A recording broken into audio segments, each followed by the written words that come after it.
मंगलवार 29 मार्च को श्री राम कथा भक्ति मंडल समिति द्वारा महाराजा अग्रसेन भवन लोहा मंडी में परम पूज्य अतुल कृष्ण जी भारद्वाज के सानिध्य में एक दिवसीय श्री राम कथा एवं ब्रज की होली का आयोजन किया गया, जिसमें बड़ी संख्या में श्रोता मौजूद रहे। मंगलवार को महाराजा अग्रसेन भवन लोहा मंडी आगरा में परम पूज्य अतुल कृष्ण जी भारद्वाज के सानिध्य में एक दिवसीय श्री राम कथा एवं ब्रज की फूलों की होली का आयोजन किया गया, जिसमें बड़ी संख्या में श्रोता मौजूद रहे। गुरुजी ने श्री राम की जीवन गाथा का अपने श्रीमुख से श्रवण कराया। मंच संचालन रिनेश मित्तल ने किया। परम पूज्य व्यास मानस ममग्र अतुल कृष्ण भारद्वाज महाराज ने कहा कि मनुष्य जब अपनी अज्ञानतावश भौतिक सुख के लिए दुराचार, पापाचार, व्यभिचार व भ्रष्टाचार में लिप्त हो जाता है तो उसे नारकीय जीवन यापन करना पड़ता है। वह परमात्मा तक नहीं पहुंच पाता एवं बार बार जीवन मरण की लीला में भटकता रहता है।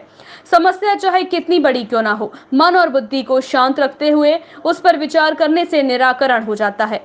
एक प्रसंग सुनाते हुए महाराज जी ने बताया कि आज भाइयों में संपत्ति को लेकर आपस में झगड़े रहते हैं। ऐसे में परिवार की शांति बनाए रखने के लिए भाइयों में संपत्ति का नहीं बल्कि विपत्तियों का बंटवारा होना चाहिए। उसी तरह परमात्मा एक ही है, उसके नाम अलग अलग हो जाते हैं।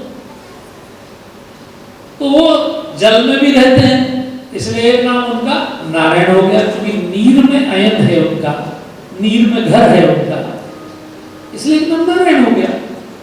और चूंकि वो सबका कल्याण करते हैं, इसलिए एक नाम उनका शिव भी हो गया। चूंकि उनको किसी ने नहीं बनाया, उन्होंने दुनिया को बनाया, इसलिए एक नाम उनका शंभु भी हो गया। सबको संस्कारित करने का काम करते तो एक नाम शंकर भी हो गया। तो उनके ऐसे हजारों लाखों नामों से दुनिया उनको पुकारती है। उन्होंने कहा कि भगवान राम और भाई भरत ने संपत्ति का बंटवारा नहीं किया बल्कि विपत्ति का बंटवारा किया। राम भरत मिलन का प्रसंग सुनाते हुए कहा कि प्रभु राम भरत को रघुवंश का हंस कह रहे हैं।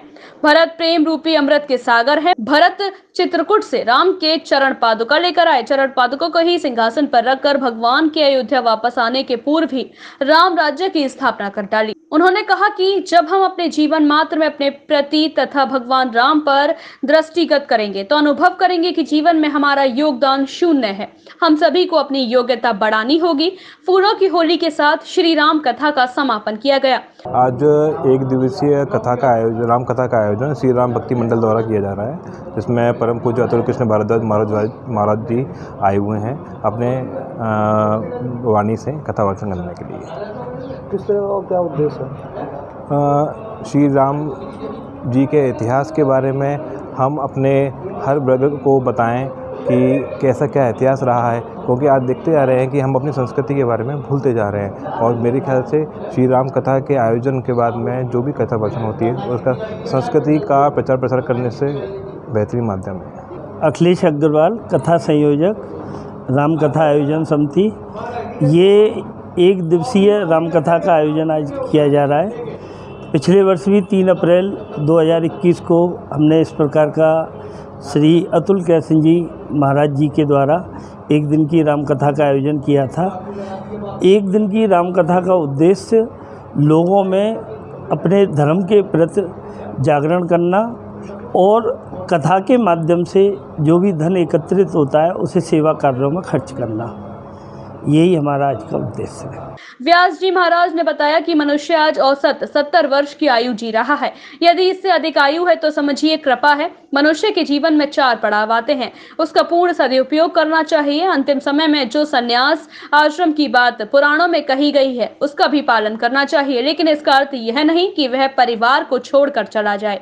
इस दौरान मार्गदर्शक मंडल में राकेश गर्ग, उपाध्यक्ष लघु उद्योग निगम लिमिटेड उत्तर प्रदेश सरकार, चौधरी उदयबान सिंह, पूर्व मंत्री उत्तर प्रदेश सरकार, बीडी अग्रवाल, पुष्पांजलि ग्रुप, प्रेम सागर अग्रवाल, त्रिमूर्ति पाइप, राकेश मंगल, मारुति बिल्डर्स आदि लोग शामिल रहे।